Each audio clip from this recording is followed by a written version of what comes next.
This is Rhinox from Rise of the Beast, a mainline movie Voyager class figure, and he's definitely the horniest Transformer out there.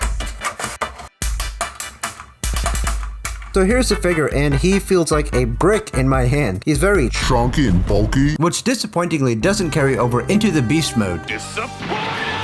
His robot legs though are pretty thick. The brown color is an interesting choice on him considering he's gray in the movie. I believe the Studio Series version is going to be more accurate. The texture this figure has on it is really nice though. It's a mixture of this rhinoceros skin but also kind of rock-like, with some mechanical bits showing through. A closer look at the head of the figure, it is done really well, but there is something unsettling about it that I can't explain. He has nice green eyes with pin-sized black hole pupils staring into your soul. The rest of the sculpt on the face is really nice. Longtime Beast Wars fans will notice a resemblance to his original cartoon appearance. And I still totally have seen Beast Wars. Liar! Once again, the rest of the skin-like texture on him is done really well. He has some chains on the side of his arms, which is really interesting. Perhaps it'll be his weapons in the movie. And then more of that mechanical detail that I pointed out earlier. This hand is obviously his foot, and it seems like he might have some spiky knuckles in the movie based off this figure. Back to the chest piece, it's done very nicely, with a silver abdomen area that looks really cool. You can see a little bit of that mechanical detail poking through. This front piece is very prominent, and the rest of the legs looking pretty decent. And you can see the mechanical spiral bit going down here. Here's a look at the inside for those of you who are curious, nothing too special. And once again, a closer look at the feet with that skin texture. Now, if you turn the figure around, it terribly sins with some excessive back kibble. The back kibble for the legs and the rhino head is pretty ugly, and it does hinder some of the articulation, but there is a magical fix for that. Oh, there's a bug here. Go away. But there is a magical fix for that, which I'll show at the end of the video. You'll be shocked. Also, the rhino horn on this figure is detachable. That's how it comes.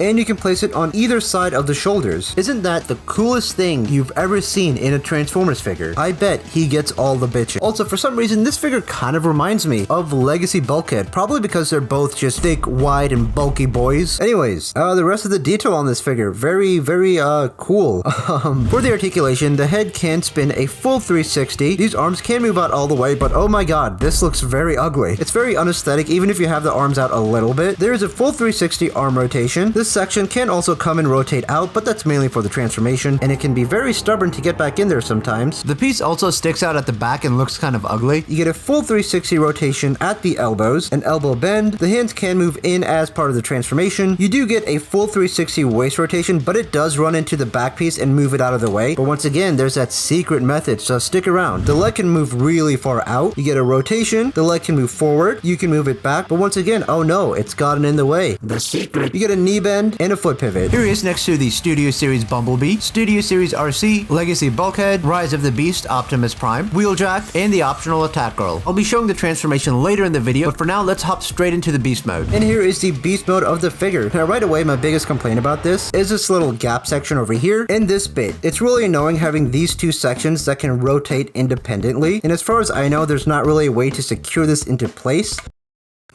As far as I know, there is a way to secure this into place, and what you simply need to do is just rotate it enough. I swear I'm not a fake Transformers fan.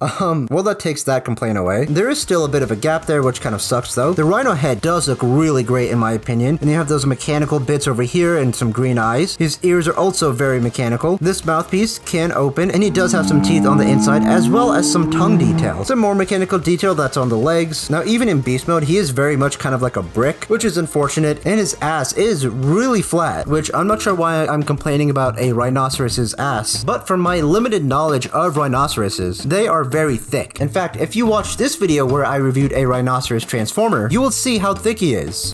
Anyways, what was I talking about again? Oh yeah, so the ass. It also has a tail coming down, a very pointy tail too. The top of the figure has this ribcage-like detail, which I really don't like. I do like this layered panel thing going on. Underneath though, he is very hollow, which is unfortunate. This figure also has some hollow points in the legs that I didn't mention earlier. You can see it over here and on these back legs, so that is a bit unfortunate. Now his weapons do have storage in the alt mode, and they just kind of plug into the side.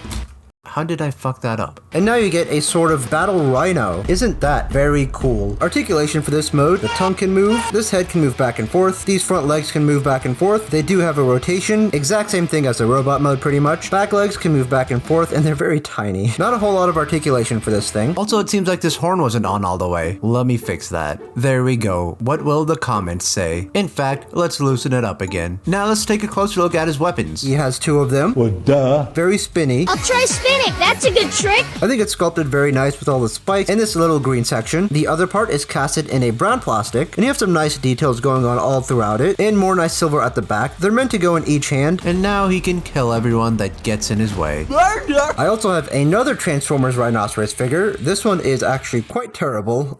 The alt mode is pretty bad too. Let's see if I can transform this. See if I remember correctly. Bring this down. That goes up there. This separates and comes up. Let's bring this up here. You rotate it and then bring it in, and then the tail comes out like that. And there you get a very terrible rhinoceros. Here's a size comparison of the two Rhino boys. Nothing special. Now for the transformation, the first thing I like to do is bring in the hands on both sides of the arms, rotate the head, we can untab this back section, bring out these arms, and then what we want to do is rotate this piece, which in my opinion is very awkward to do, and careful not to pinch or hurt yourself when doing it. There we go. Once we've done that, we can now bring this section forward and unfold that, and this bit needs to tab in there, so we bring that down and compress it. Now we can bring down the arms that have become the legs, rotate this, same here. Make sure this piece is tabbed in there, by the way. Next, what we're going to do is rotate the waist around, then rotate both of the legs. Now we can open both of these flaps, take his feet, and then bend this forward and bring it up. Same with this one. Now we can go to the back of the figure, unfold this entire back section, same here, and bring it all the way down to where it makes a 90-degree angle like that. Go ahead and do the same here. Now what we can do is tab these pieces together and make sure this section is also connected. Make sure it's all tabbed into place. Make sure those feet are out. Now make sure this is adjusted back into place, So that way we can bring this up. and connect it right over there. Now we can close this flap and make sure this piece tabs into there. If you don't do it right, everyone will literally die. Same here. And that is how you transform our wonderful Rhino boy. Now if you're curious about that super secret special technique that I've been teasing throughout the video, well, from what I've learned on the TF Wiki, what you gotta do is untab the Rhino head and just bring it up and then kind of try to compress it a little bit. And yeah, that's literally it. According to the TF Wiki, it makes it a bit more Beast Wars accurate, and it doesn't hinder the articulation, so you're free to rotate the waist, or not, if you do it carefully enough, and you can bring the leg back. Yay. Wasn't that worth the wait? Probably not. Now, if you enjoyed this video, make sure to check out one of these other videos as well. I'm sure you'll probably like them. Sure. Goodbye.